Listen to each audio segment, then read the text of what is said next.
Ողջույն սիրելի բարեկամներ, կրկին ձեզ հետ ենք Կաֆե Պոլիտիկ հաղորդաշարի արդեն 33-րդ համարով, ինչպես պայմանավորվել էինք յուրաքանչյուր կիրակի օր երեկոյան այս ժամին միասին հանդիպում ենք այստեղ Facebook-ում, իսկ հետո նաև տեսագրությունները տեղադրվում են նաև YouTube-ում եւ քննարկում ենք անցած շաբաթվա կարևոր իրադարձությունները։ Պայմանավորվածությունը չխախտելով, պահպանելով կրկին ձեզ հետ եմ Երևանի ժամանակով երեկոյան ժամը 10-ին, հույսով եմ, որ բարի եւ լավ օրեք ունեցել, իսկ Լոս Անջելեսում դեռ առավոտյան ժամը ուրեմն 11-ը, թույլ տվեք նախքան հաղորդման անցնելը շնորհավորեմ մեր աստվածամոր վերափոխման տոնը խաղաղորնեկը եւ ձեզ բարեմաղթեմ բարեմաղթանքներ սուղեմ ձեզ այդ տոնի կապակցությամբ եւ անցնենք մեր այսօրվա հաղորդմանը,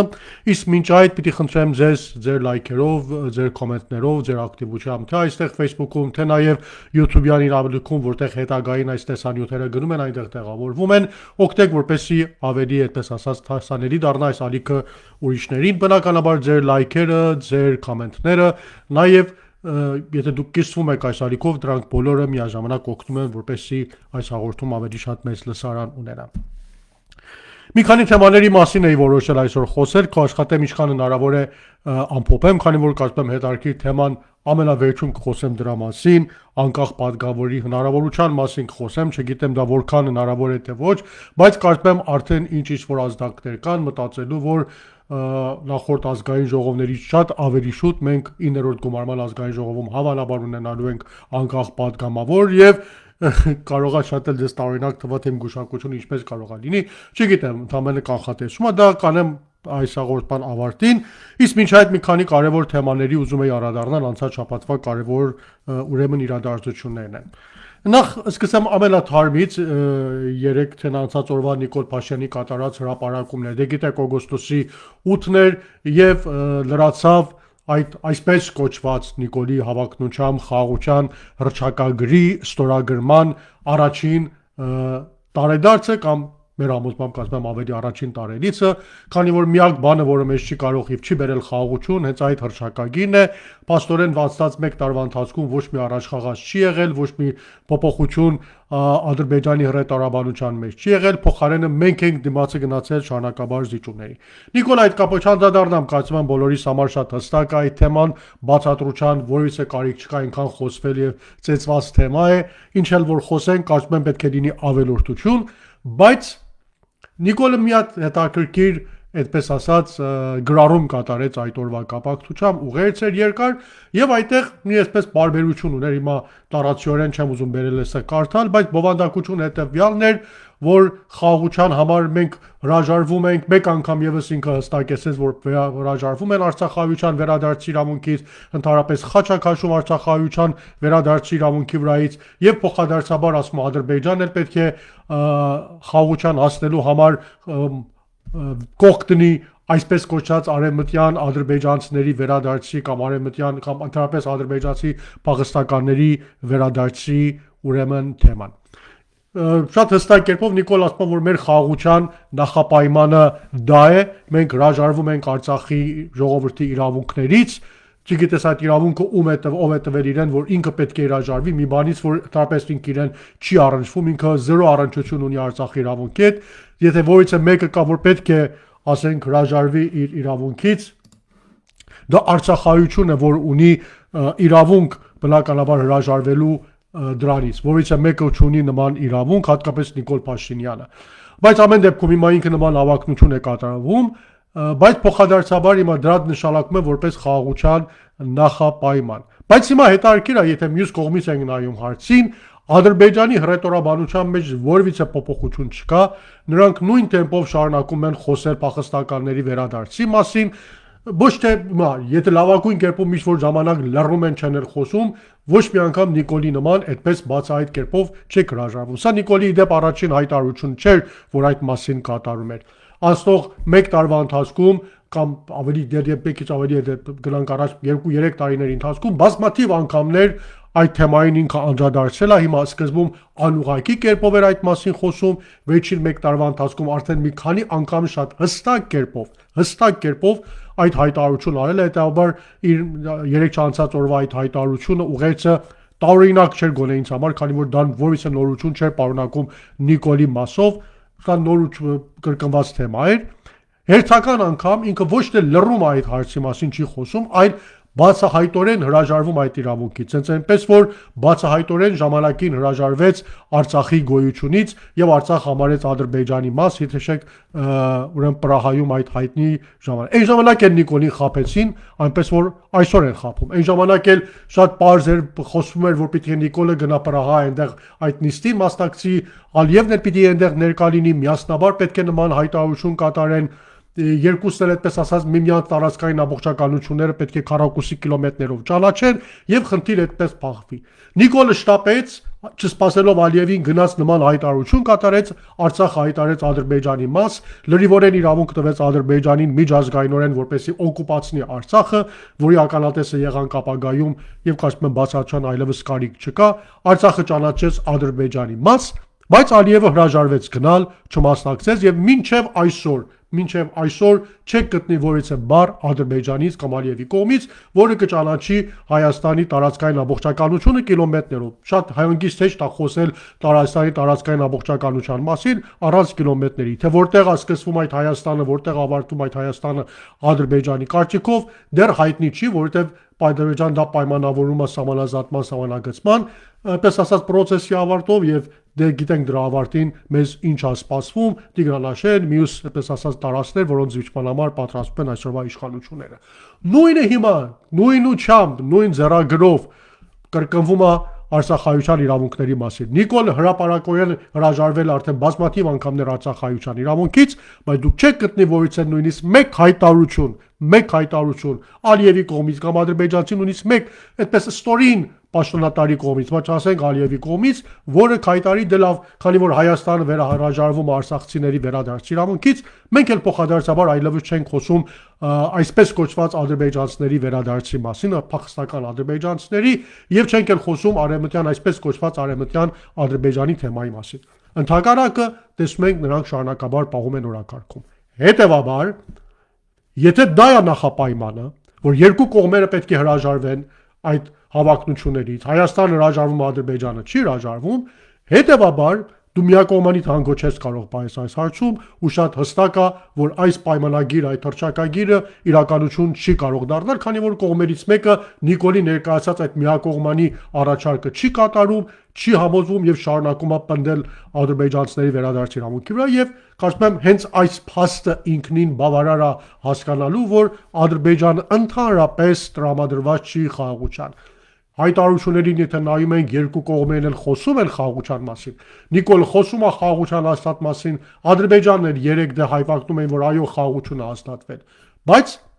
այն խաղաղությունը, որ այդ երկու կողմերը հասկանում են, լրիվորեն տարբեր է։ Նիկոլը խոստանում է մի խաղաղություն, որ ընդհանրապես գոյություն չունի, դա ժամանակավոր հրադադարը, որ ամբողջ 30 տարիների ընթացքում գոյություն է ունեցել։ 94 թվականից հետո այս հրադադարը, այս իրավիճակը, որ այսօր գոյություն ունի, գոյություն է ունեցել։ Նույն իրավիճակն է։ Նիկոլը պարզապես ձեզ խափում է ժողովրդյան։ Նույն հրադադարն է, ինչ որ մինչև 2020 թվականը գոյություն է ունեցել, հիմա սահմանային մի թեթև բախումներ ընդհանրապես չեն լինում, այդ բաժնում մենակ կարելի է խոսել դրա մասին, փոխարենը բանակում անցաչափած խոսեցի մասին, մահերի թիվն է նույն հարաբերությամբ աճել, Եռաբլուրը բարեբախտաբար չի մեծանում, բայց գերեզմանատներն են մեծանում երիտասարդների դիակներով, ամեն դեպքում նույնն է, երիտասարդներ են, որ հայտնվում են սառը հողի տակ, ոչ մի բանով չի տարվում։ Ամեն դեպքում այդ խաղաղությունը 94 թվականից հետո մինչև 2020 թվականն էր գոյություն ուներ, այն պայմաններում եւ գոյություն ուներ ազատ Արցախը, անկախ Արցախը, Արցախայությունը ապրում էր իր տների մեջ, բարգավաճում էր, ապրում էր։ Այսօր նույն իրավիճակն է, նույն ոչ կայուն իրավիճակն է, անորոշ խաղաղությունն է, հրադադարի պայմաններն է, բայց չկա Արցախը,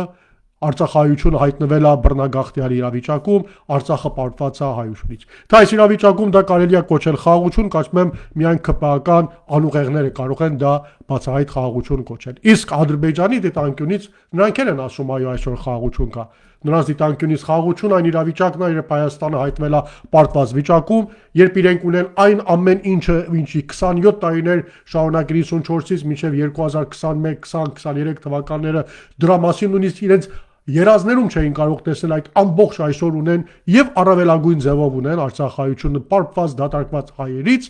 Եվ բնական է իրենք խոսեն խաղաղության մասին, հենց այս իրավիճակով իրանք գոհ են, կարող են հենց այսպես էլ շարունակեն, եւ դա իրենց չի խանգարում, դա հենց այն խաղաղությունն էր, որ իրենք ձգտում էին եւ դրան հասել են։ Այս թեման շարունակեմ, կարծում եմ հենց այսքանով պարզ է, որից է բացատրության այլևս կարիք չունի։ Անցած շաբաթվա կարևոր իրադարձություններից մեկը դա, որի խորագիրը նաև իմ այսօրվա լայվի խորագրներից մեկն էր, դա դատվող եկեղեցին էր։ Իրեմս Վահափար Հայրապետի, որը պատմության մեջ կարծում եմ առաջին անգամվա համար այդ գնաց դատարան, ներկայացավ դատարան եպիսկոպոսների հետ եւ մասնակցեց այդ դատավարությանը։ Անիմաստ է խոսել այդ դատավարության բովանդակության մասին, կարծում եմ բոլորս էլ տեղյակ ենք, թե դա որտեղից սկսվեց, ինչից սկսվեց։ Դե մոտավորապես անցած տարի հենց այս օրերին էր, կարծում եմ Նիկոլի Ռայթի այդ հայտնի գրառումներով սկսեց հանդես գալ։ Դրանք բոլորը անշուշտ մի երկու նպատակ էին հետապնդում։ Եթե մի քիչ հիշողությունները թարմացնենք, այդ ամբողջ պայքարը սկսվեց նրանից հետո, երբ Վահափար Հայրապետը, եթե չեմ սխալվում, Շվեյցարիայում Ցյուրիխում մասնակցեց միջազգային համաժողովի, այնտեղ բարձրաձայնեց արցախայության իրավունքների մասին, իսկ Հարավային Կովկասի մուսուլմանների նախագահ Ալաշաքուր Փաշազադեն դատապարտեց նման հայտարարությունը հայոց եկեղեցուն ու դրանից հետո Նիկոլ Փաշինյանը երկրորդելով Ադրբեջանին Ալաշաքուր Փաշազադեին սկսեց բացահայտորեն իր արշավը եկեղեցու դեմ եւ սկսեց չեզոքացնել եկեղեցուն եւ գնալ այդ ուղղությամբ։ Դրա կողքին դրան զուգահեռ նաև Նիկոլ ուներ այլ դրդապատճառ, դա արխիվում գտնվող ընտրություններն էին 2026 թվականի հունիսին սպասվող ընտրություններն էին, արդեն 2024 թվականից Բագրատ Սրբազանի շուրջ ձևավորված այդ ազգային շարժումը, սրբազան շարժումը շատ հստակ կերպով մեծ պոտենցիալ ուներ իր մեջ ժողովրդին համախմբելու, բերելու մասնակից դարձնելու ընտրություններին, որը պիտի դառնար Նիկոլ Փաշինյանի պարտության, այդպես ասած, երաշխավորված պարտությունը կարող էր լինել, բայց Նիկոլը ամեն դեպքում սուրը մերկացնելով եկեղեցու դեմ փորձեց նաև փշրել այդ ճակատը եւ դժբախտաբար այդ հարցում կարծում եմ հաջողեց, կարողացավ մասամբ եկեղեցուն չեզոքացնել, դրա մասին խոսել եմ, չեմ ուզում դրա մասին խոսել։ Հիմա կարծում եմ մեր հայոց առաքելական Սուրբ եկեղեցին Վահափար Հայրապետը գուցե մտածելու տեղ ունենան, որ 2026 թվականի հունիսի ընտրություններում իրենք կարող էին մի քիչ շատ ավելի ակտիվ ներկայություն ունենալ կամ դերակատարություն ունենալ ժողովրդին իդեմ Նիկոլի դուրս բերելու հարցում։ Անշուշտ ես միշտ դեմ եմ եղել, որպեսզի եկեղեցին ժողովրդին փողոցային պայքարի ընդվզման, ըմբոստացման կոչ անի, քանի որ դա եկեղեցու առաքելությունը չի։ Նույնիսկ այն ժամանակ, երբ բացահայտ արշավ էր իրականացում եկեղեցու դեմ, ես իմ լայվերի ժամանակ, գրառումների ժամանակ ասել եմ, որ դեմ եմ եւ համաձայն չեմ եւ կողմ չեմ դրան, որ եկեղեցին պայքարի դաշտ իջնի եւ ստանձնի ժողովրդի փողոցային պայքարի լիդերությունը կամ ընդվզման կամ ըմբոստացման կոչ անի, քանի որ եկեղեցին պետք է մնա իր բարձրության վրա։ Բայց ընտրությունների հարցում ամեն դեպքում գուցե կարելի էր մի քիչ ավելի ակտիվ լինել, ամեն դեպքում անցածը, գուցե եկեղեցի մտածում էր դե Նիկոլը հիմա մի քիչ ավելի մեղմացրել է պայքարը, այդ շրջանում նկատեցինք, որ այլևս այդ գրառումներ նախկինը չկային, թեև հատուկենտ հայտարարություններ կային, եւ գուցե այդպիսի տպավորություն էր դե լավ հիմա այսպես գնանք առաջ Նիկոլը հրաժարվելու է, բայց դե ընտրություններից հետո տեսանք Նիկոլի հիմա միանգամից սուրը մերկացրեց եւ եկեղեցու դեմ պայքարը շեշտակի է դարձել։ Բայց կարծում եմ բոլորս էլ հասկանում ենք, որ այդտեղ ոչ այն բոլոր խնդիրներն են, որոնց մասին Նիկոլը խոսել է կամ շարունակում է խոսել կամ ժողովրդին փորձում է համոզել, որ ահա այսպես ասած դատական տարբեր գործերի այդպես ասած ինքը ոչ մի առնչություն չունի այդ ամենի հետ։ Խնդիրը որտեղից է գալիս եւ ինչու է այս փուլում եկեղեցու դեմ պայքարը այսպես շեշտակի դարձել եւ նույնիսկ հասել են նրան, որ Վահափար Հայրապետին, եպիսկոպոսներին եւ նրանք ամեն դեպքում իրենք չեն ներկայացնում հայոց առաքելական Սուրբ եկեղեցին։ Հայոց առաքելական Սուրբ եկեղեցուն մի տեսակ նվաստացնելով փորձում է բերել կանգնացնել դատարանի դիմաց, նստացնել մեղադրյալի աթոռին եւ այդպիսով, այդպես ասած, նվաստացնել եկեղեցուն։ Որտեղ այս ամեն ինչը ինչով է պայմանավորված։ Ես դրա մեջ գտնում եմ մի այլ կերպ եմ մտածում։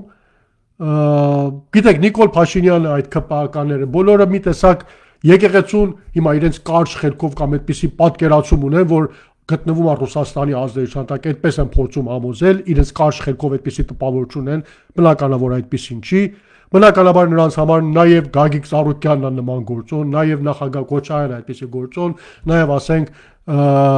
Սամվել Կարապետյանն այդպիսի գործոն եւ նման բռնաճնշումներ իրականացնելով եկեղեցու դեմ, Գագիկ Ծառուկյանի դեմ, նախագահ Քոչարյանի դեմ, Սամվել Կարապետյանի դեմ, նրանք մի տեսակ ես կարծում եմ փորձում են ուղեցնել հղել կամ հույս ունեն, որ այդպիսով կարող են ուղեցնել հղել Ռուսաստանին եւ հիմա իր կարճ խելքով այդ կզիկ այդ Իսկ Ալիևի դիմաց ասելով չունեցող մարդը հիմա մտածում է թե կարող այդպես այդ մարիկ մարդը կարող է բոյ տալ Ռուսաստանի դիմաց եւ իր պատկերացմամբ կարճ խելքով կարող այդպես ասած մտրակյուր կարկանդակի քաղաքականություն վարել Ռուսաստանի դիմաց հիմա մի տեսակ բռնաճնշումներ գործադրելով հետո գնալով ես իշտեմ հերախոսելով Պուտինին կամ մասնակցելով Եվրասիական տնտեսական համաժողովին հայտարարություններ անելով այդպես ասած ինչ-որ նպատակների հասնել կամ փորձել Ռուսաստանին համոզել, որպեսզի այս խնդիրները, որ հիմա ստեղծված են, հայ-ռուսական հարաբերություններում մեղմացնել եւ ինքը դուրս գա այս անել վիճակից, որի մեջ հիմա հայտնված է։ Եվ տեսնում ենք, որ այս բոլոր քայլերը իրականացվում են ուղղակիորեն իր որոշակի քայլերից առաջ։ Եթե պիտի Պուտինին զանգելուց առաջ Գագիկ Ծառուկյանին է բռնել տալիս բիզնեսներն է սկսում մեկ-մեկ խլել, սկսում է ծառացնել, հետո զանգում է Պուտինին, իհարկե բնականաբար ոչ մի արդյունքի չի հասնում, հետո պիտի գնա Եվրասիական տնտեսական համաժողովի մասնակցի, այնտեղ ինչ-որ էլի անիմաստ հայտարարություններ կատարի, դրա հետ զուգահեռ եկեղեցուն տանում է կանգնացնում է դատարանի առաջ մի տեսակ իր կարճ խելքով կարծում եմ ուղերձներ աղում, բայց դե Նիկոլը շատ ավելի փոքր է նրանից, որ կարողանա այդ քաղաքականությունը վարել, այդ քաղաքականությունը հզորներն են վարում կարկանդակի եւ մտրակի քաղաքականությունը, դա ոչ Նիկոլի եւ ոչ էլ նմանների խելքի բանն է, եւ չեն կարող նման քաղաքականության բնականաբար արդյունքի հասնել եւ տեսնում ենք, որ ինչ բանել չի փոխվում, ընդհակառակը օրեցօր ավելի Ռուսաստանի վարած քաղաքականությունը կոշտանում է։ Ես կարծում եմ հենց դրանով էր պայմանավորված։ Հիմա այդ դատարանի ժամանակ հիմա հետաքրքիր է որ Վեհապար Հայրապետը գնաց ներկայացավ դատարան, բայց հիմա դատավորը դատական նիստից մի քիչ հայտարարեց, ինքնաբացարկ հայտարարեց դուրս եկավ ու միանգամից հերոսացավ այդ դատավորը։ Սա դրանից էլ եմ զարմանկայդում ժողովուրդյան, գիտեք, բոլշատերիս համոզմամբ դարձավ հերոս։ Բա տեսեք, այսպիսի դատավորներ են ունենք, ինչպիսի հերոս դատավորներ ունենք, որ հրաժարվեց դատավորի Վեհապար Հայրապետի գործը քննել եւ ինքնաբացարկ ներկայացրեց։ Հիմա ես մեր դատական process-ներին քրական, այդպես ասած դատավարական ընթացքին շատ ծանոթ չեմ, բայց գուցե կարծում եմ հեչալ դատավորը մինչև այդ Վեհապարին իր արչև տեսնեն մեղադրյալ աթոռին եւ եպիսկոպոսներին, մինչև Վեհապար Հայրապետին դատարան քաշտալը եւ այնտեղ բերելն էլ կարող էր ինքնաբացարկ ներկայացնել։ Այդ դատավորը կարող էր, եթե չեմ սխալվում, ինձ վարույթ ընդունել։ Հենց սկզբից ասեր սա իմ գործը չի, չեմ քննում, սա իմ լիազորությունների սահմանների մեջ չեմ։ Եվ ընդհանրապես թույլ չտար, որպեսզի այդ դատավարության նիստը տեղի ունենար, ժողովուրդը գնար, Վեհապար Հայրապետը գնար ներկայանալ դատարան։ Բայց այնպես արեցին, այն օրը որ Նիկոլը, եթե չեմ սխալվում, նաև Ռուսաստանում է, որպեսզի Վեհապար Հայրապետը գնա ներկայանա դատարան, այդ տեսարանը կազմակերպեն, ուղերձները հղեն, որտեղ պետք է ուղերձները հղվի, հետո դե դատավորը հիմա ինքնաբացարկ այդում, բայց գիտենք Նիկոլը որքան էլ որ այդպես ասած լեկտրինի այդքան դեռ դուխը չունի Վեհապար Հայրապետ դատելու կամ այդ դատավարությունը։ Ես կարծում եմ շարունակել, ես կարծում եմ դատավորը ոչ թե հիմա մեղ չեմ ուզում գործել, չեմ ուզում հիմք չունեմ, բայց այնպեսի տպավորություն ունեմ, որ այնպես չի որ դատավորը իր խղճի ձայնին լսելով էր Վեհապար Հայրապետին իր դիմաց տեսնելով էր որ միանգամից որոշեց ինքնաբացարկ ներկայացնել։ Ըստ սովորականի վերևից իջած հրամանները միշտ կան, դե Վեհապարը կկանգնի քո դիմաց, նիստը կկայացնես, բայց հետո չշարունակի ինքնաբացարկ հայտարարես, երի ժամանակը շահենք Վեհապար Հայրապետին կուղարկենք տուն, բայց մեկը այդ ոչ պետք է տեղի ունենար, տեղի ունեցավ եւ Վեհապար Հայրապետը, եկեղեցին, եպիսկոպոսները հայտնվեցին դատարանում եւ դա մեր բոլորի ազգային ամոթանքն էր, խայտարակությունն էր, որ թույլ ենք տալիս Նիկոլ Փաշինյանը մեր եկեղեցուն, այստեղ խոսքը ընդհանրապես Վեհապար Հայրապետի անձնի մասին չի, Գարեգին Վեհապարի մասին չի, Գարեգին Վեհապարի փոխարեն կարող է լինել ուրիշ մեկը։ Եթե կաթողիկոսը ներկայանում են իրեն, բերում են դատարան, այդ իրավիճակով կամ եպիսկոպոսներին, դա արդեն քայլը ուղված հայոց առաքելական Սուրբ եկեղեցու դեմ, անձի դեմ չի, սա ամբողջ հայոց առաքելական Սուրբ եկեղեցու դեմ է ուղված եւ ուղված է բոլոր այն հավատացյալների դեմ, որոնք իրենց ճակատին նման կրում են Սուրբ Մերոնը, որը օծվել է հայոց առաքելական Սուրբ եկեղեցու մայրավանքերում, այս միացնում Կիլիկիայի կաթողիկոսությունում չի տարբերում։ Մենք բոլորս հայ առաքելական Սուրբ եկեղեցու հետևորդներ են, ես այդպեսին եմ, համարում եմ հետևորդ, եւ բնականաբար Վեհապայր Հայրապետի եպիսկոպոսների դեմ ցանկացած քայլ ինչ պատճառով է որ լինի, եկեղեցական օրենքների շրջագծից դուրս ինձ համար անթույլատրելի է։ Իսկ խորագիրը, որ այսօր ընտրել էի, Սփյուռքի անտարբերությունը։ Դա էլ է ինձ համար, գիտեք, ցավալի։ Մենք 2020 թվականից հետո տարբեր փուլերի ականատես ենք եղել Սփյուռքում։ Կարծում եմ երկար չի անցել, թապես 6 տարվա առաջվա մասին ենք խոսում, 5 տարվա առաջվա մասին ենք խոսում։ 2020 թվականի պատերազմի հենց առաջի նոյեմբերի 9-ի գիշերը, երբ հայտարարվեց այդ հռչակագրը, ինքնաբուխ կերպով առանց որևիցե հայտարարություն տարածվելու Լոս Անջելես հայություն մի հսկա բազմություն հավաքվեց դեսպանատան առաջ բողոքպեսի բողոքի այդ կապիտուլացիայի դեմ այդ փաստաթղթի ստորագրման դեմ։ Դրանից հետո բարբերաբար շաբաթ արդյունքում գրեթե ամենօրյա կարգով էր, հետո դարձավ շաբաթը 1, հետո ամիսը 1, հետո բարբերաբար ամեն դեպքում մենք ցույցեր էինք անում, համախմբում էինք, ակցիաներ էինք անում, բողոքի ակցիաներ էինք անում, քաղաքապետարանների դիմաց, Գլենդերի քաղաքապետարանի դիմաց ա եղել, Բրբանկի քաղաքապետարանի դիմաց ա եղել, ես ինչ գիտեմ, Ադրբեջանի հյուպատոսության դիմաց ա եղել, Թուրքիայի հյուպատոսության դիմաց ա եղել, Հայաստանի դեսպանության դիմաց ա եղել, եւ այդ ցույցերը, այդ ակտիվությունը, այդ ակցիաները շարունակվում էին մինչև 2023 թվական Արցախի ազդումից հետո երկար ժամանակով շարունակվում էին հացադուլ, գործադուլ, ինչ գիտեմ, ամենատարբեր տեսակի ակցիաները մենք ունեցել ենք եւ կատարել ենք։ Սրբազան պայքարի ժամանակ էլ էլի մի երկու նմանատիպ ակցիաներ եղան։ Ինձ համար տարօրինակ է, որ այսօր, երբ արդեն Վեհապար Հայրապետին են տանում եկեղեցի դատում, մեր մոտ ոչինչ չկա, քար լռություն է, Սփյուռքը անտարբեր է։ Հիմա խոսքը միայն մեր մասին էլ չի, Լոս Անջելեսի իմ ընկերների կամ մեր շրջանակների մասին չի, ընդհանրապես Լոս Անջելեսի հայության մասին չի, ընդհանրապես ողջ Սփյուռքի մասին է խոսքը։ Բացի անհատ, այդպես ասած, քաղաքական գործիչներից, եկեղեցականներից, թեմերից, որոնցից հայտարարություն եղել եկեն դեպի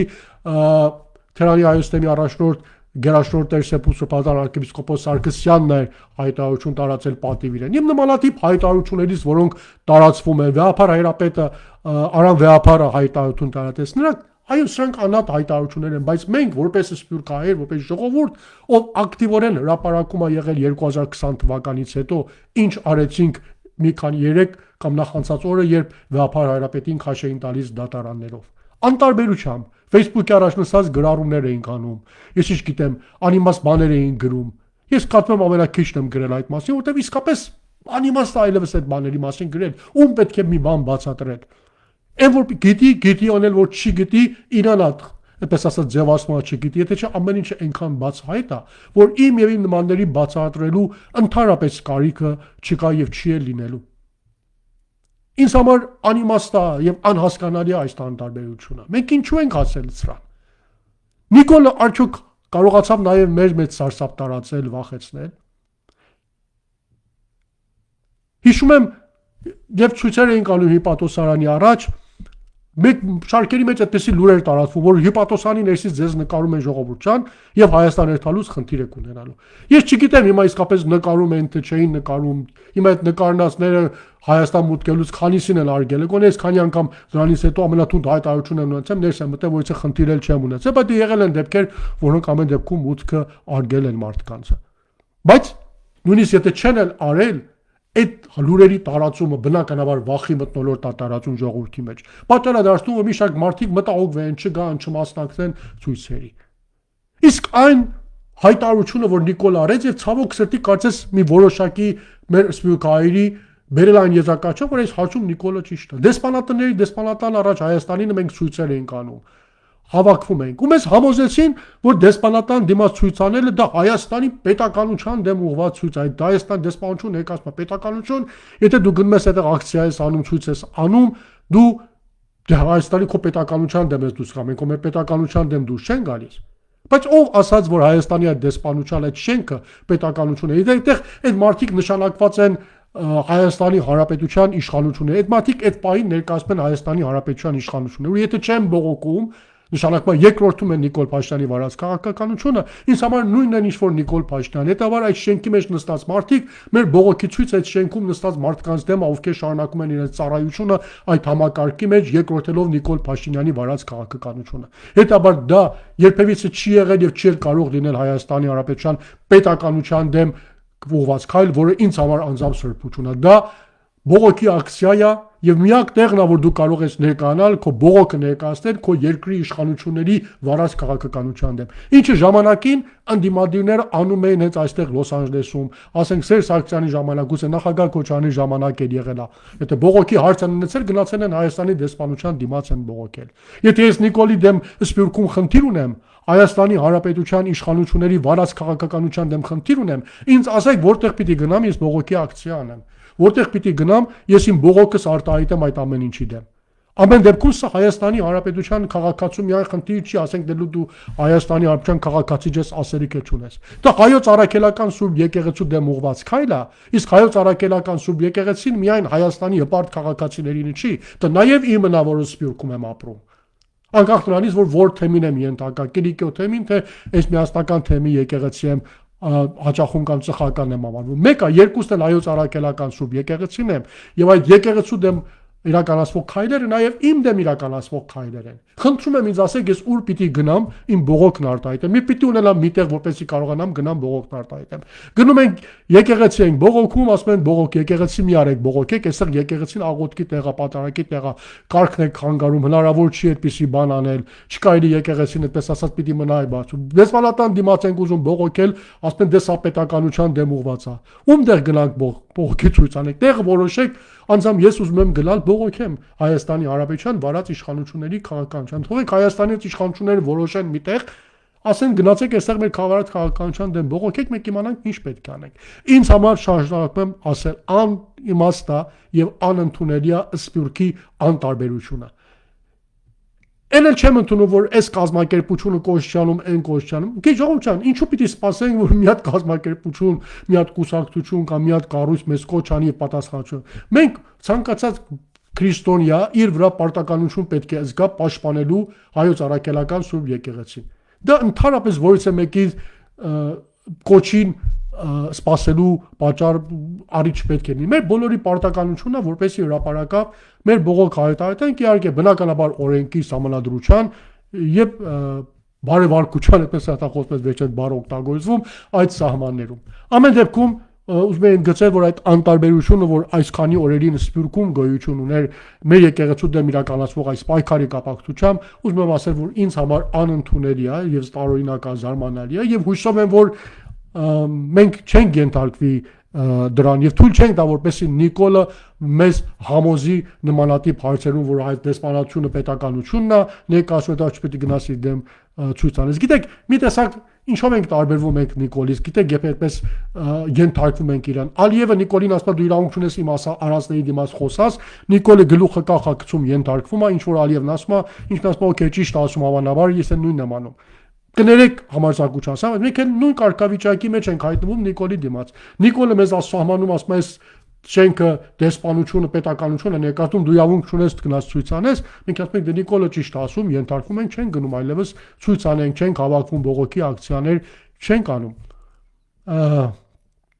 Գիտեք, եւ միշտ այնքան ժամանակ երբ մենք սկսենք անտարբեր մնալ, հաշտվող լինել, բնական է որ Նիկոլը կլկտիանա։ Հենց այնպես որ Նիկոլը եթե չի բողոքում, Ալիև ավելի է լկտիանում։ Եթե մենք էլ Նիկոլի դեմ չենք բողոքում, չենք ցույց անում,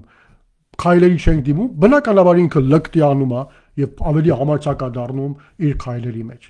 Դե պատահել է կներեք հիմա ես էլ ասեմ եւ փակեմ այս բաժինը։ Ինձ են ասել դե լավ ինչ իմաստուն հիմա 10 հոգով 20 հոգով գնալ միտեղ հավաքվել Սփյուռքում, Գլենդելում, իսկ Լոս Անջելեսում միտեղ հավաքվել բողոքի ակցիաներ, ինչ եք փոխելու, ինչ է լինում։ Չէ, ժողովուրդ ջան, այդպես էլ չի։ Ես այդպես չեմ մտածում։ Դա տրամադրություն է, այդպես ասած,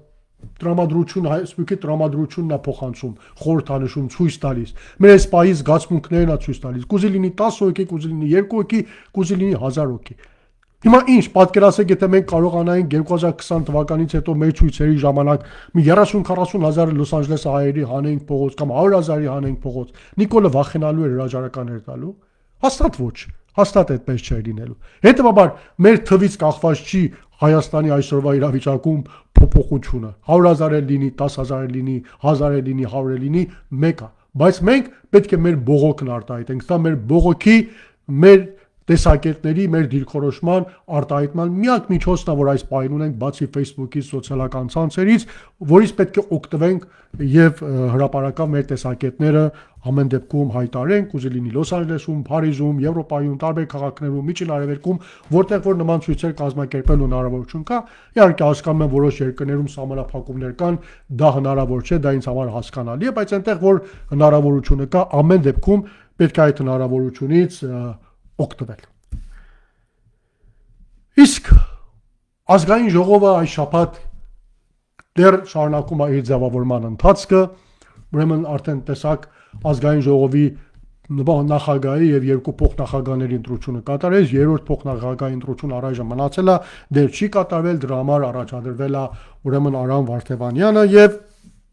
քննարկումները շարունակվում են, որքան հետեւել եմ, հիմա կարծում եմ դեռ քվեարկություն չի կատարել, հավանաբար վաղը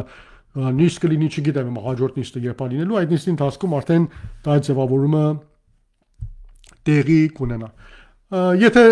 իզման հետաքրքրված եք, փորձել եք հետևել, ամեն դեպքում այդ նիստերին հետևել եք, անցած շաբաթ էլ լայվից ընթացքում մի թեթև խոսեցի Ռուբեն Ռուբինյանի կատարած հայտարարության մասին, բարեվարկության սահմաններում մնանք, դեպի մենք 0 կետից սկսենք ամեն ինչ, մենք ձեզ չենք անարգի, դուք մեզ մի անարգեք, բայց տեսանք անցած շաբաթվա ելույթների ժամանակ, ամեն դեպքում ԿՊԱ-ականները հիմա Վահագն Ալեքսանյանին տարել են, նստացել են փոխնախագահի պաշտոնում, ամեն դեպքում պարտավոր այդ պաշտոնում մի քիչ սահմանափակել ինքն իրեն իր արտահայտությունները, բայց դե մի ավելի խայտարակ դեմքի Տարոն Չախոյանին բերել են նստացել ազգային ժողով ամենայն լկտիությամբ, դե այդ մարդուն կարծում եմ բոլորս ճանաչում ենք եւ արդեն թնդանոթի դերը նա է կատարում երբեմն արկեր արձակելով ընդդիմության կողմը եւ տեսանք արդեն անցած շաբաթ այդ իրավիճակը շարունակվեց։ Դե ինչ կլինի, որքան այս իրավիճակը, որ հիմա գոյություն ունի ազգային ժողովում կշարունակվի, չգիտեմ, կարծում եմ դեռ պետք է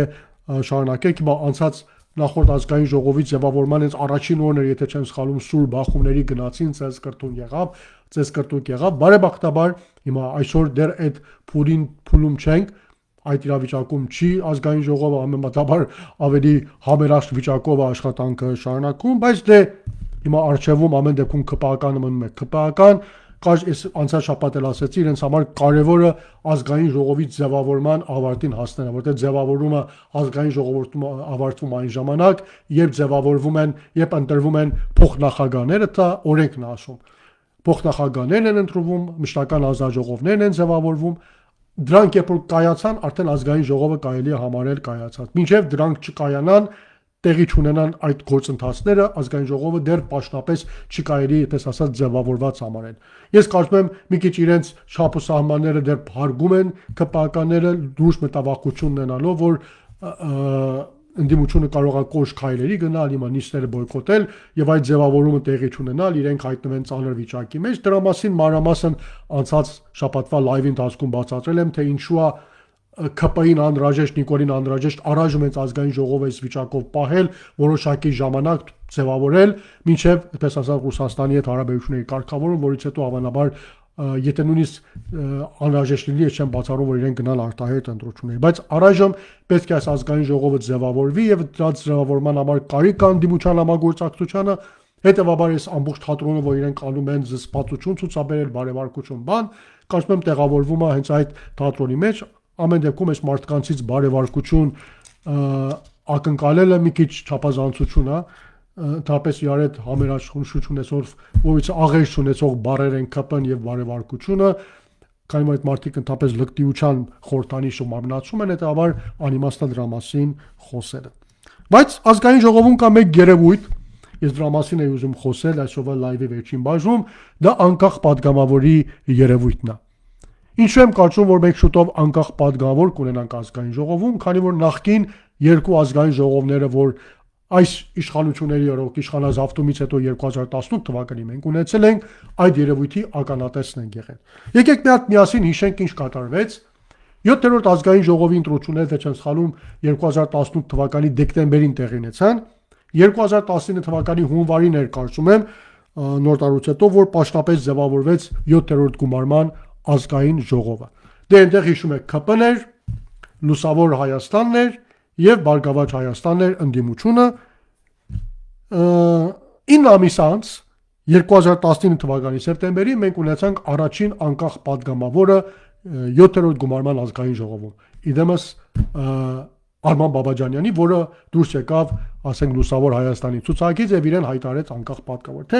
այդ ինստիտուտը որքան անօրինական է եւ իդապես չի կարող լինել խորհրդարանական համակարգում անկախ падգամավորի ինստիտուտը, զարմանում եմ, որ այս մասի ոչ ոք չի բարձրաձայնում, չի խոսում։ Մարդիկ խորհրդարան են մտնում կուսակցական ցանցերով եւ ցանկերով եւ այդ ցանկով դու մտնում ես այդ մանդատը ոչ թե քոնն այդ կուսակցությանն դուրս գալուց հետո պարտավոր ես վայր դնել, իսկ եթե չես վայր դնում, դա Հայաստանի Հանրապետության քրեական օրենսգրքով պատժելի արարք է, պաշտոնավարման ժամկետի ավարտին իշխանությունը չհանձնելու, պարտականությունները չհանձնելու, թե չանցանում 3-ից 5 տարվա ազատազրկում է սպասվում, չգիտեմ այս թիվը որքան, ամեն դեպքում ազատազրկում է դրա համար սահմանված, եթե դու քո պաշտոնավարման ժամկետի ավարտին քո լիազորությունները վայր չես դնում, դուրս չես գալիս։ Սա նույնն է, եթե դու հայտարարում ես, որ խմբակցությունից դուրս ես գալի, ինքնաբերաբար քո լիազորությունները որպես падգամավոր վայր ես դնում, պարտավոր ես մանդատներ վայր դնես, եթե դու մանդատը պահում ես, նշանակում լիազորություններն ես պարտապահում, դա քրորեն պատժելի արարք է։ Ամեն դեպքում հանդուրժեցին 7-րդ ազգային ժողովի ժամանակ այդ երևույթը եւ իդեմս Արման Բաբաջանյանի։ Իհարկե այն ժամանակ հիմա Էդո Մարուկյանը գնաց դատարան բողոք ներկայացրեց, որ սա մանդատը իմն ապտի վերադարձնենք, բայց թե դատը ինչ եղավ, բան եղավ, հենց այդպես էլ մնաց, հայտնի չեղավ դրա արդյունքը ինչ եղավ ի վերջո։ Ամեն դեպքում այդ ազգային ժողովը երկար կյանք ունեցավ, մինչև 2021 թվականը տևեց, 2 տարի այդպես յոլա գնացին, դե ավարտվեց ազգային ժողովը, 2021 թվականի հունիսի 20-ի տեղի ունեցավ 8-րդ ազգային ժողովի ընտրությունները, օգոստոսի 2-ին, եթե չեմ սխալվում, 2021 թվականից ձևավորվեց 8-րդ ազգային ժողովը, իսկ այս անգամ ոչ թե 9 ամիս անց, այլ 5 ամիս անց ունեցանք էլի անկախ առաջին падգամավորը։ Իդեմս Իշխան Զաքարյանի, որը դուրս եկավ պատիվ ունեմ խմբակցությունից, իրեն հայտարարեց անկախ падգամավոր եւ այդ ամեն ինչը որ ասացի Արման Բաբաջանյանի դեպքում իր մասին էլ կարելի է ասել։ Թե ինչու յուրաքանչյուր ազգային ժողովում ունեցել ենք անկախ падգամավոր, կարծում եմ բացատրության ոչ մի կարիք չկա, բոլորս էլ հասկանում ենք, որ ազգային ժողովում ընդդիմությունը նախորդ 2 ազգային ժողովներում ունեցել է 1/3 ընդդիմությանն է եղել, ուրեմն 2019 թվականին ձևավորված 7-րդ ազգային ժողովը ունեցել է 132 падգամավոր, ըստ ընդդիմություն այնտեղ եղել է, եթե չեմ սխալվում, 35 падգամավոր են ունեցել այն ժամանակ, եւ ամեն դեպքում 1/3-ը այդտեղ է եղել եւ սահմանագծին են եղել։ Արման Բաբաջանյանը որ դուրս եկավ, ընդդիմությունը կորցրեց իր 1/3-ը, իսկ եթե դու 1/3-ը չունես, բնականաբար չես կարող որևէ նախագիծ երկարացնես, ընդդիմությունը ամեն դեպքում ասենք օրինակի համար impeachment անելու համար կարիք ունի այդ 1/3 մեծամասնությունը 1/3-ի ստորագրություններին, իսկ եթե չկա արդեն այդ 1/3-ը, դու շատ բաներ ընդդիմությունը չի կարող ազգային ժողովում անել։ Իդեպ սահմանադրությունը Հայաստանի Հանրապետությանը ապահովում է, որպեսզի անպայման ազգային ժողովում պետք է լինի ընդդիմություն 1/3-ով ընդդիմություն պետք է լինի նվազագույնը։ Բայց խախտվեց, ոչ ոք ձայն չհանեց, հանդուրժեցին այդ ամենը։ Հիշում եմ ժամանակին Սահմանադրական դատարանի նախկին դատավոր Ֆելիքս Թոխյանն է, թողնանուն ճիշտ եմ ասում, մարդը բողոքում էր, բղավում էր, ասում էր, չի կարող այսպեսի բան լինի։ Սահմանադրությանը դեմ է անկախ падգամավորից, հիշում եմ իր հարցազրույցը Սահմանադրական դատարանի դրանը հարցազրույց էր տալիս 2020 թվականի այդ Սահմանադրական դատարանի բռնազավթման ժամանակ։ Ասում եմ, որ չի կարող լինի, քանի որ սահմանադրությունը պահանջում է անպայման 1/3 ընդդիմություն լինի, եթե անկախ падգամավոր մոկի դուրս է գալիս, այդ 1/3-ը խախտվում է, սահմանադրությունը խախտվում է, չի կարող այդպեսի բան լինի, բայց դե լսող չեղավ։ Նույնը կրկնվեց 8-րդ ազգային ժողովի ժամանակ Իշխան Զաքարյանի միջոցով, ինչ որ ձեռքեր հասան նրան, որ ընդդիմությունը չունենա այդ 1/3-ն էլ առնվազն ազգային ժողովը, որը անհրաժեշտ է, որից է նախաձեռնություն անելու համար եւ միշտ կախում ունենա ամեն դեպքում ինչ որ մեկի, որին ինքը հասանելիություն չունի։ Հիմա 7-րդ ազգային ժողովում 1/3 ունենալու համար պիտի անպայման կամ Արման Բաբաջանյանի ստորագրություն ունենար կամ ԿՊ-ից որից է մեկի ստորագրություն ունենար։ 8-րդ ազգային ժողովում հիմա Իշխան Զաքարյանը, իսկ հետո վերջում արդեն թիվն էլ ավելացավ, Գեգամ Նազարյան ավելացավ, այն Հովիկ Աղազարյան ավելացավ, Հակոբ Ասլանյանն ավելացան, մի քանի հոգի ավելացան անկախ падգամավորների թվին։ Մի տեսակ ես միաժամանակ էլ խոսել եմ եւ ասել եմ այս մասին, ինչ որ ձեռք, հիմա չգիտեմ ով, հիմա հետարքեր անպայման ընդդիմությունից է դա տեղի ունենում եւ շատ հայտնի հոսանքների հետ կապված մարդիկ են, որ այդ քայլին են գնում, մեկը ազգային ժողովից ձևավորիչ մի քանի ամիս անց իրեն հայտարարում անկախ падգավոր դուրս է գալիս, մանդատը վայր չդնում, պահում է եւ այդ 1/3-ը խախտում է, որպեսզի ազգային ժողովը չկարողանա ազգային ժողովում ընդդիմությունը չկարողանա նորմալ իր սահմանադրական այդ գոնե այդ նվազագույն իրավունքը, որ իրեն տրված այդ 1/3 ստորագրություններով ինչ-որ բաներ անելու, նույնիսկ դրա հնարավորությունն էլ ուրեմն չունենա։ Եվ հիմա ձևավորվել է նոր ազգային ժողով, նույն բարի ավանդույթը այսպես կոչված պահպանելով, մենք անպայմանորեն, անխուսափելիորեն, այս հարցում ես վստահ եմ, մենք շուտով ունենալու ենք անկախ падգավոր։ Իսկ եթե նախկին եղավ 9 ամիս անց ազգային ժողովի ձևավորումից հետո մյուս եղավ 5 ամիս, այսինքն 4 ամիս ավելի շուտ տեղի ունեցավ, այս մեկը հավանաբար նույն եթե այդպես ասած հարաբերականությամբ գանք առաջ, հավանաբար 1 ամիս անց ազգային ժողովի ձևավորումից մենք ունենալու ենք անկախ падգավոր։ Իսկ այս օրերին կարծում եմ միակ մարդը, որի մասին կարելի է մի տեսակ այդպես ասած ամենապես ասած վերապահ մասին, հավանական դեմքն է դա իմ սիրված կամ բոլորիս կողմից սիրված Էդգար Ղազարյանն է։ Իդեպ 3 էր, եթե չեմ սխալվում, թե նախանցած օրներ ժողովուրդը հետ ինչ-որ հրապարակում արեց, որ իրենց թիմում ուժեղ Հայաստանում Էդգար Ղազարյանի դեպ լուրջ խնդիր կացակած, հարաբերություն ինքը չունի, այդպես ասած մի տեսակ հարաբերությունները լարված են։ Իդեպ ընդհանրապես այդ մարդուն ներկայանալը ընտրություններին մասնակցելը կասկածելի էր, մարդ որ միանգամից 180 աստիճան մեկ գիշերվա մեջ իր դիրքորոշումները փոխեց, եկավ դարձավ ուժեղ Հայաստանի անդամ, կարծում եմ հենց ուժեղ Հայաստանի թիմում Սամվել Կարապետյանին, այդ թիմում որոշում կայացնողներին լուրջ մտածելու տեղիք պիտի տար, որ նման մարդ ինչու է այդպես ասած հայտնվել որոշել գալ մասնակցել մեր թիմին, մարդ ով հավատացած էր, որ ընտրություններում չես կարող Նիկոլին փոխել, ինչու հիմա միանգամից մտածեց, որ ընտրություններով կարելի է Նիկոլին փոխել, հետաբար այդ ամեն ինչի թիկունքում պետք է ինչ-որ բան լինի, դե Էդգարը եկավ այստեղ տեղավորվեց, Նարեկը որոշեց գնալ հիմա Եվրոպաներում ֆռալ, Կամերուն գարեջուր ծախել, մյուսները Սամվել Ֆարմանյան, Միգրան Հակոբյան, մյուսներն էլ իրենց գործերով են զբաղված, այս պահին որից է մեկին այլևս հետարքիր էլ չի թե ինչ է կատարվում, խոսել եմ այս մասին, չի երկարացնեմ։ Չեմ ուզում մեղկորցել, չեմ ուզում անիմաստ հավակնություններ կատարել, բայց իմ անձնական կանխատեսումն է, որ հնարավոր է առաջին անկախ падգավորը մենք ունենանք ազգային ժողովում շատ կարճ մոտիկ ապագայում դա լինի Էդգար Ղազարյանը։ Իդեպ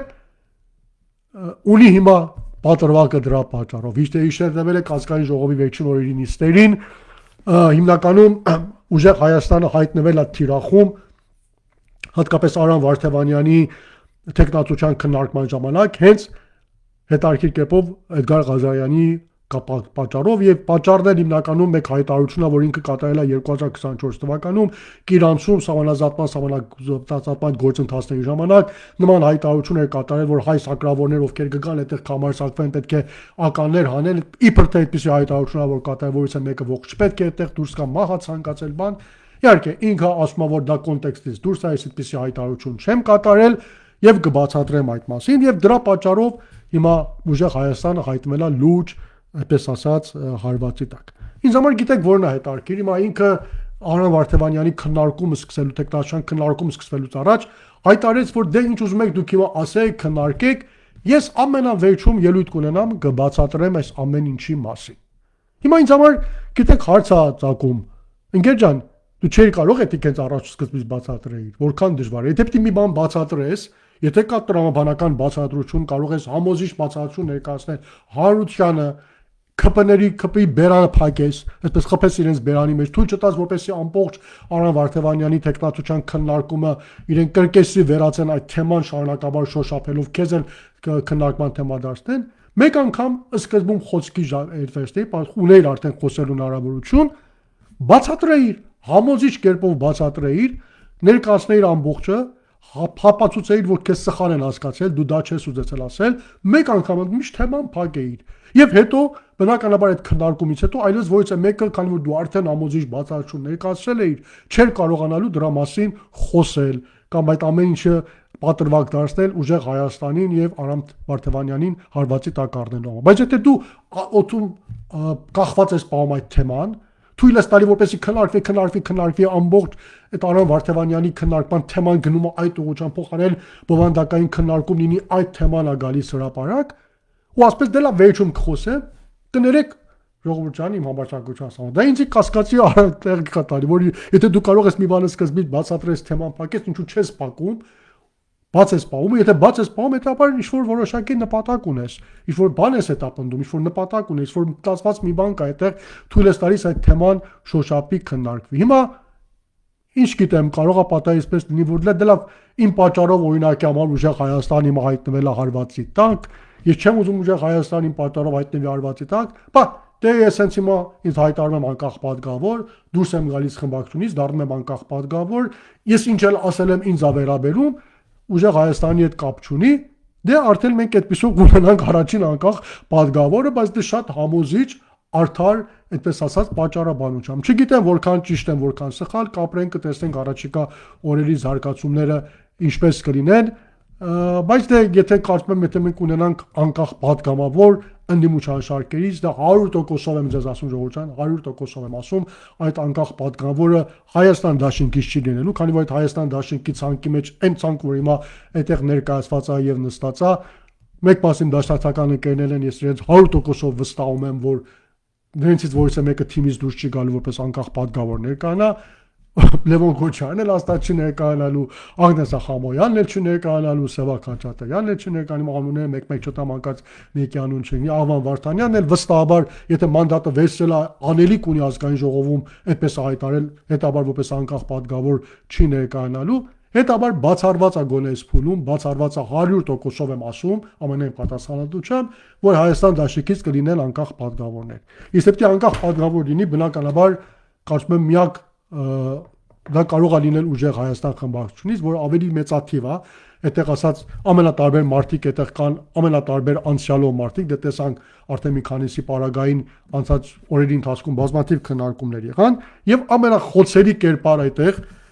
ճամփարափոխության տված խոսքից հրաժարվելու, սեփական ասելիքից հրաժարվելու, այդպես ասած ամոթ չունենալու ընդհանրապես իր հայտարարություն կատարելուց հետո այդպես ասած նստելու, գիտեք, այդ մարդը որն դու նստում ես ազգային ժողովում, ես չգիտեմ ինչ երեսով է նայում Արթուր Խաչատրյանի երեսին, ինչ երեսով է նայում Լիլիթ Գալստյանի աչքերի մեջ կամ մյուսների աչքերի մեջ, որոնց ինքը նախորդ ազգային ժողովում մեղադրել է մանդատ եսնելու եւ պատգավոր լինելու մեջ, մեկը նույն ազգային ժողովում մանդատ ավերցել նստել է եւ նույն կերպ աշխատում ինչ որ նախկինն ամեն դեպքում սա իր ասելիքն է, անելիքն է, բայց կարծում եմ, եթե պիտի ունենանք անկախ պատգավոր, առաջին հավանական տեխնացուն, լավագույն տեխնացուներից մեկը կարող է լինել հենց Էդգար Ղազարյանը։ Թե որքան այդպես կլինի, չի լինի, կսպասենք կտեսնենք, բայց իդեպ հիմա մեկ բարեբախտություն կա այս ազգային ժողովում, որ նախորդ ազգային ժողովներում ընդդիմություն ԿՊ հարաբերականությունը թվային կերպով այնպիսին էր, որ ընդդիմությունը 1/3-ի եզրագծում էր, այսինքն մեկ պատգամավոր կորցնելով այդ 1/3-ը, որ ազգային ժողովում ինքն ուներ, կորցնում էր։ Այս ազգային ժողովում բարեբախտաբար այդպիսին չէ, հարաբերականությունը մի քիչ տարբեր է, ընդդիմությունը ունի 44 պատգամավոր ազգային ժողովում, 107 պատգավորներից այդպես ասած 1/3-ից ավելի շատ ունի եւ առնվազն եթե չեմ ասում ոչ թե մեկ պատգամավորի հրաժարվելու կարիք ունենք անկախ դառնալու, առնվազն ասեմ 4-5 պատգամավորներ պետք է դուրս գան խմբակցությունից, որպեսզի այդ 1/3-ն էլ չունենան, հիմա բարեբախտաբար դրան հասնելը մի քիչ ժամանակ խլող գործընթաց է, բայց դե սպասենք առաջիկա օրերի կամ ամիսների զարգացումներին, տեսնենք այս ազգային ժողովը որքան կդիմադրի չունենալու անկախ պատգամավոր եւ երբ առաջին անկախ պատգամավորը կհայտնվի այս ազգային ժողովում։ Սիրելի բարեկամներ, շնորհակալ եմ որ հետևեցիք ինձ իմ այսօրվա լայվի ընթացքում, շնորհակալ եմ որ շուրջ 48 րոպե 50 րոպե հետևեցիք ինձ լայվում, կխնդրեմ եթե ձեզ հետաքրքիր էր այս լայվի ընթացքում քննարկված թեմաները, կիսում եք ինչ-որ ձևով այստեղ ներկայացված մտքերը, այս տեսանյութով, այս հղումով կիսվեք նաև ձեր ընկերների բարեկամների հետ, իսկ ձեր լայքերը, ձեր կոմենտները, ձեր ակտիվությունը այստեղ իմ YouTube-յան ալիքում կօգնի, որպեսզի այս ալիքը ավելի շատ հասանելիություն ունենա։ Ամենաուշը կհանդիպենք առաջիկա կիրակի օրը հենց նույն ժամին, Երևանի ժամանակով երեկոյան ժամը 10-ին, Լոս Անջելեսի ժամանակով առավոտյան ժամը 11-ին ամենավերջին թեմաները քննարկելով։ Իսկ մինչ այդ, բարեկամներ, ձեզ մաղթում եմ ամենայն բարիք, լավ մնացեք եւ բարին ընթացք։